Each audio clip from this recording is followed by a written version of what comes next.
A key role of the US Navy F-14 Tomcat was to intercept threats to carrier strike groups and eliminate them at long range. And through the magic of DCS World and Heatblur's fantastic Tomcat module, it's possible to explore how such a scenario might play out. I'm Forrester, and this gameplay video shows a fictional intercept, the Tomcat departing from a carrier group and investigating an incoming threat. As that threat is many hundreds of miles away when detected, there's a fair amount of ferry time, which has been sped up to keep the overall length of the video down, but otherwise, this is the full sortie from start to finish. In case it's not obvious, this scenario is entirely fictional, and the footage is from the DCS World sim. That said, let's get started. So we'll start this sortie on the deck of the aircraft carrier and get ready to start up the Tomcat. This is an aircraft, well really its first flight was in the 70s, so it was designed in the 60s, and that means that there's no auxiliary power unit aboard, so it needs the support of external power and external air to be able to start. So we've got that connected, we'll now crank the right engine. There's also an aircraft that requires two people, the pilot in the front and the Rio in the back. So using the gesture menu, just instructing the Rio to go through some of the different startup options, moving the right engine into idle. You can see there on the catapult, there is the recovery tanker, should we require it, getting launched and airborne. So at this point, closing the canopy lid and just keeping an eye on all of the instruments as the first of the engines spools up. For this scenario, it's debatable whether you'd call this the Alert 5 or the Alert 15 fighter. We do have a stored heading in the INS, which will save a little bit of time, but because of some of the limitations on DCS World, it's not possible to be already on the catapult hooked up and ready to go. So this is probably somewhere between what you'd call an Alert 5 or Alert 15, which is just the number of minutes notice before you are ready to launch and get airborne to intercept the threat. Bring the left engine in.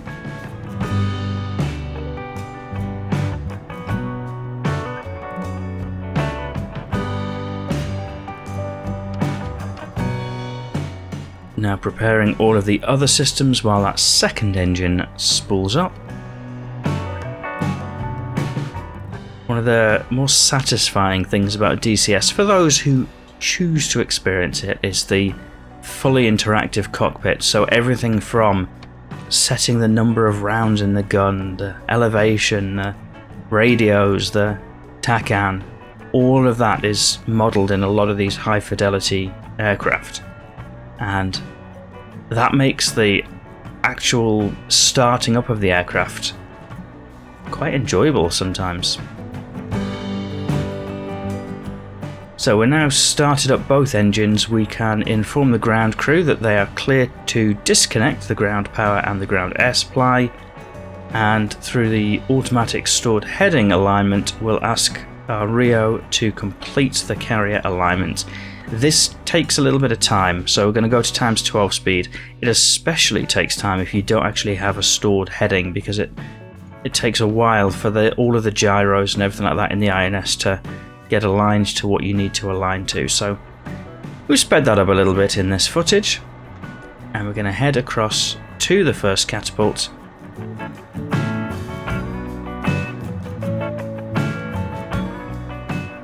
Catch the eye of the plane director, who says stop there. Even though we're not quite aligned, we'll do what the plane director says. And then that arm signal means folding out the wings. So ordinarily this is something that you would do as part of startup on a ground base, but because we're on a carrier deck there isn't a lot of room, so you keep the wings tucked all the way back until you're ready to get on the catapult. Now he's saying, can you kneel the aircraft down on the nose strut? And that's just to help the aircraft catch the catapult launcher. Walking over to the side now. Just need to bring the aircraft forward a little bit to catch. It says stop. Just check that we've got a good takeoff trim, and we do. Now this yellow shirt says, watch me. Spin up the engines to full. Do a quick control wipeout and check. Engines are on full. Quick check of all the instruments, we're looking good. So we'll give them a salute.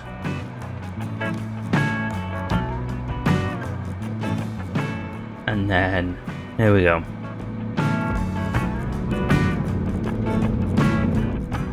And airborne. So at this point, bringing the gear up and the flaps up, we've got a positive ascent rate. Do a slight clearance turn over to the right because we're on catapults 1 or 2. And then back on as close to BRC. And ideally we should be around 500 feet at this point, but the Tomcat, being a very lifty aircraft, have ballooned a little bit beyond that.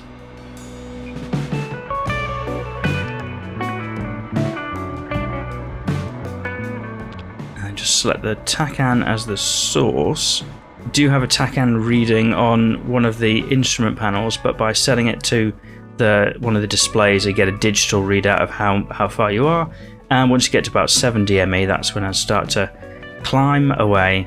And now we've gone to times 12 speed that, because it's going to be a long flight. We've got a threat that's been identified many hundreds of miles away, and so rather than have you watch all of that in real time, we've sped that up so that you can see some of the more interesting parts of this flight.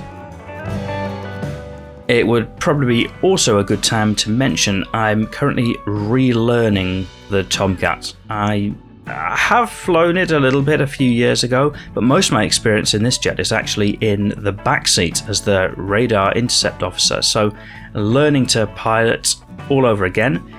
Most of my flight time in DCS naval aircraft is in the Hornet, which is fly-by-wire, it's digital. The Tomcat is very different to that. It's a very analog jet to fly, so it's a new challenge. So all of that, I suppose, is to say I'm still learning this aircraft all over again. I'm slowly improving, but if you would like to see future videos of the Tomcat on this channel, then hopefully you might see those skills improve over time. But in this session, you might see me grappling with the airframe just a little.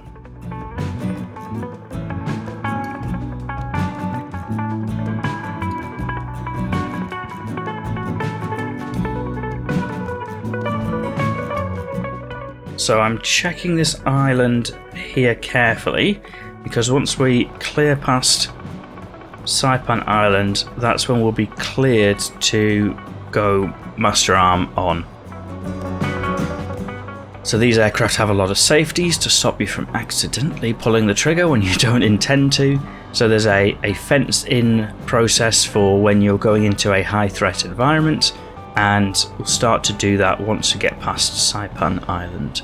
These are in the Marianas Island, and again I remind you, this is an entirely fictional scenario. One of the things that I have already done, which could be part of that fencing checklist but saves a little bit of time, is already switch the gun rate to high, the Sidewinder coolant on, and the missile prep on as well. That's just to save a little bit of time, because some of those items take a little time to warm up. And I can already see now on the TID repeater there is a target identified at long range. So we've acquired, not just on data link but also on the onboard radar of the aircraft, a track for that first enemy threat. Perhaps enemy threat is a little bold. One of the important parts of the intercept for this mission is going to be to actually intercept that target and find out what it is, try and get it to turn home if it is a threat.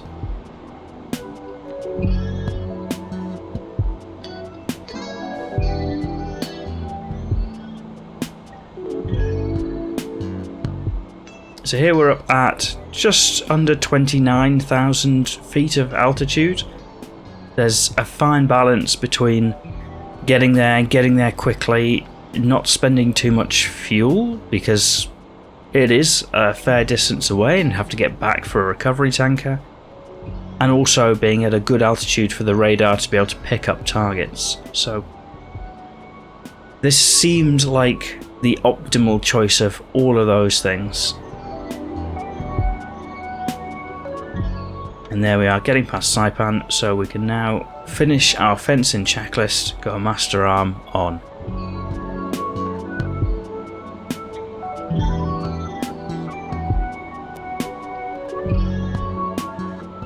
And there, we've definitely got that target. So we'll go to ×12 speed while we undertake the intercept. In this situation, we are head-on on approach, so rather than just continue to fly head-on and fly right past this target, what we'll do is each Tomcat would split off, and just as you can see here, I'm off to the left, and then we're going to sweep back around to the right to rejoin on it, so we essentially don't fly straight past it.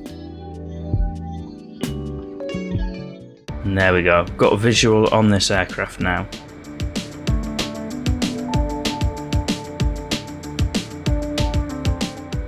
So the idea for this phase of the intercept would be flying close, identify what the target is, if it should be there, and if it shouldn't be there, try and find different ways of communication to tell it that it shouldn't be there. Those are the rules of engagement for this mission.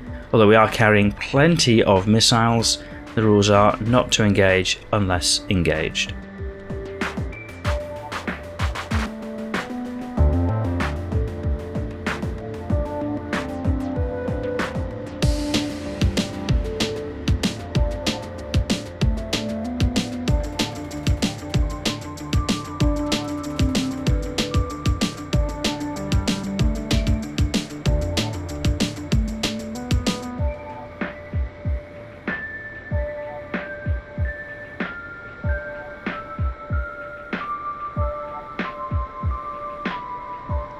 So the good news is that flight pattern is suggesting to me that this aircraft has got the message and is now going to return home. So we'll just keep an eye on it and make sure that that's exactly what's going to happen. But it has turned away, and it's a good job as well, because that was a Tu-22, a blinder, which is a very significant threat to a carrier group, owing to the ability to carry some quite beefy anti-ship weapons. But some slightly strange behaviour now, as that blinder has started dropping flares. I'm not entirely sure why. And it now looks like it's turning back in, so we're going to stay close, keep an eye on this unusual behaviour.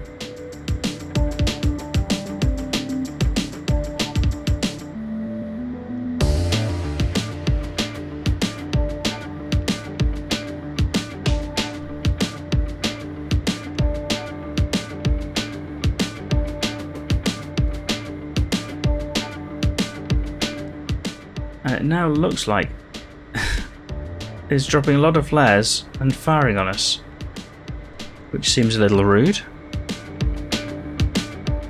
So rules of engagement say if we are fired upon, we can return fire, so we will go into weapon select and select a weapon.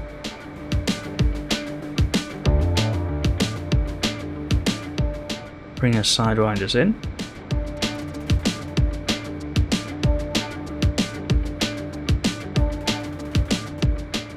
So sidewinders are heat seeking, so for this kind of aspect on this kind of target should be absolutely fine to engage with. The seeker heads can either be on bore sight or they can be slaved to the radar. In this case, target has got a little bit away, so we'll switch to the Sparrows, which are active radar homing missiles. And my inexperience of using Jester to support is starting to show. So I know from my experience in the back seat of the Tomcat that there are various ways that the radar intercept officer can grab a lock on this target for me. I do know that there are ways to do it from the front seat, but I don't know what those ways are. So I'm going to switch back to the Sidewinder, skip the radar altogether, and there we go, splash. So hit that target with a Sidewinder because it was shooting back at us. And now it's tumbling to the ground.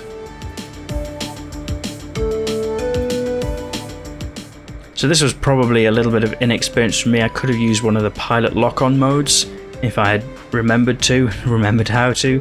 But also when you're in the heat of an engagement, you don't want to be fumbling around trying to figure out what to do. So I suppose this is my inexperience in the Tomcat starting to show.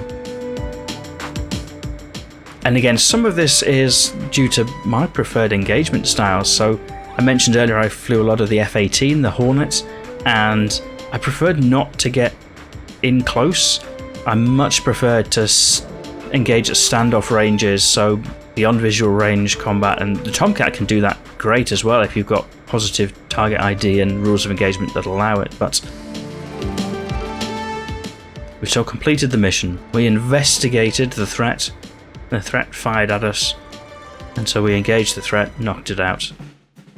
So now it's a long flight back to the carrier group. So we're still on tasking, so we'd stay on the radio, available for any new threats that come up. But otherwise we are 200 plus miles away from the carrier group at this point, judging by the TACAN. So there's a long flight to get back. And lots of instrument checking, but also just a lot of taking things easy.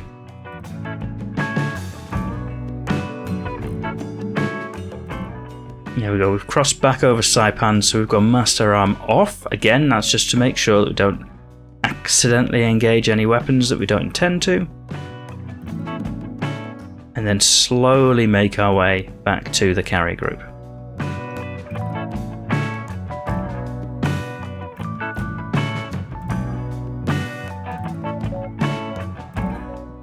Carrier landings are one of the most satisfying things you can do in DCS World. The Tomcat is great for them. The F-18, the Hornet, is where I have most of my experience of traps. What I will say now is I'll try my best to follow some realistic-ish procedures. The best that you can do, I think, on the sim. However, my relatively few flight hours in the Tomcat are more of a challenge. So you put me in a Hornet and this would have looked far, far more beautiful. In this Tomcat, it's harder work because everything is much more manual. I'm still getting used to a lot of it. I certainly fall into the trap of relying on my heads-up display a lot, and so trying to just rely on the instruments is a new challenge. So all this to say, I will do my best with the landing, but it's not going to be perfect. But I don't think you're here to watch perfect. I think you're here to watch somebody take to the skies and do their best. So at the moment we're descending in towards the carrier group. So we've both got hooks down with Wingman aircraft and this aircraft. You can see the carrier there. And we're rejoining at what would be the overhead stack. So for a large scale series of carrier operations, the carrier needs to turn into the wind to provide the optimal conditions for landing. And depending on which way the wind is pointing and which way the carrier needs to go, that might not be the direction the carrier wants to go in. So what will happen is when there are a few different flights out, the carrier will set a time which says this is going to be the recovery time. For that time, the carrier will change at the last possible moment to be facing the wind, so it's been going the direction it wants all this time. Then at the appointed time, it will turn to face the wind, and that's the time when it's the appointed time for the first aircraft to be rolling out into the groove, ready to land on deck. In this situation, it's just my aircraft and my wingman, so we'll just immediately descend from the stack and approach for the carrier break, but there could be many, many aircraft in the stack in other conditions. So here we are approaching just over 800 feet on the right hand side of the carrier. Had a quick check of the deck to check that everything was looking safe and secure and ready for landing. Looks good. Then we'll get in ready to make our carrier brake. So here we go, into the brake. So we've got wings to auto, speed brake is fully deployed, letting the speed come down and bleeding off some of that airspeed down to 250 knots, so thinking about the gear, and about 220 knots hitting the flaps. So we're turning to be heading on a reciprocal heading from the recovery course at this point and descending ideally down to 600 feet and trying to trim the aircraft out for optimal landing.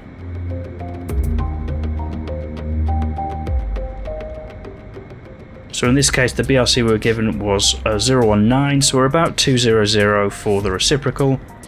There it is over there.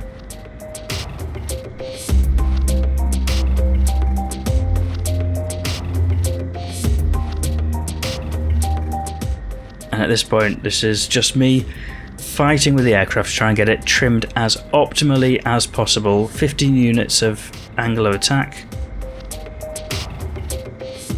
Ready to turn in.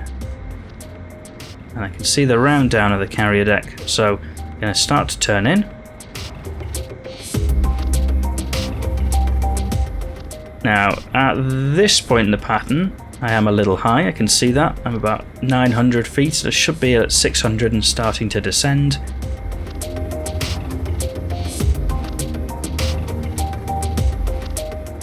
I'm just trying to keep all of the dials showing what they need to be.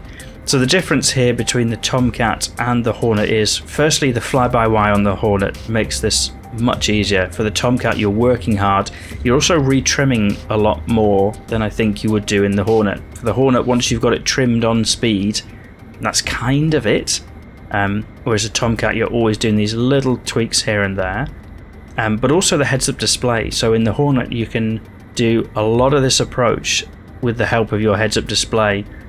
The Tomcat heads-up display is not great, it's got a poor refresh rate.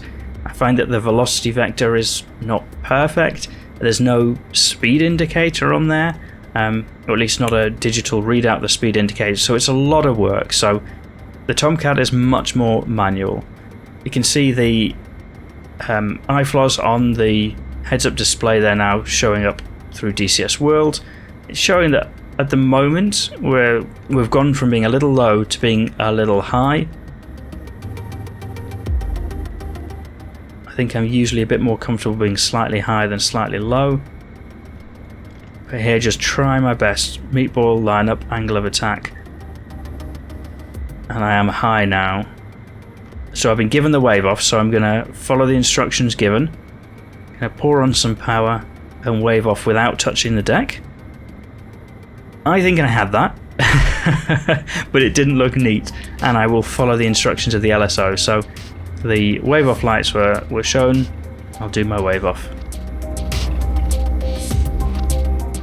So at this point, with the aircraft fully dirtied up, it's just a case of essentially fly back to the pattern and repeat it again.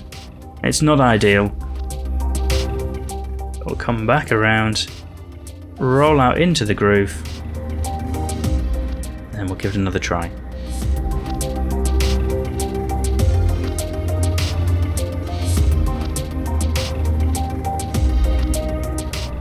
So I'm thinking meatball, lineup, angle of attack, and here I'm mostly working on lineup because I'm quite far left. So I'm just going to let the aircraft drift to the right to get a decent lineup. I'm slightly low, but not massively, and I'm fixing that a little bit with DLC here. I've got my lineup sorted, so meatball, lineup, angle of attack. And there we go, landed down on the deck. Accused of easing guns to land a little bit. Got the second wire, which is not ideal, but for me, it's down on the carrier deck, and I am very happy with that. As I say, my inexperience with the Tomcat is probably holding me back somewhat. Hopefully, if you would like to see more Tomcat flight videos on this channel, you can let me know in the comments, and hopefully you would see a steady improvement in those skills as time goes along. But for now, back down on the carrier deck, parked up and waiting for our wingman to recover. I can see him over there in the pattern.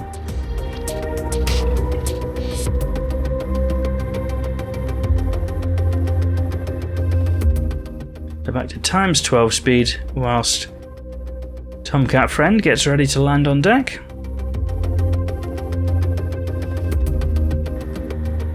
And then watching that Tomcat coming in for landing, it's almost certainly going to be a much more textbook landing than the one that you just witnessed. Wonderful. Welcome aboard.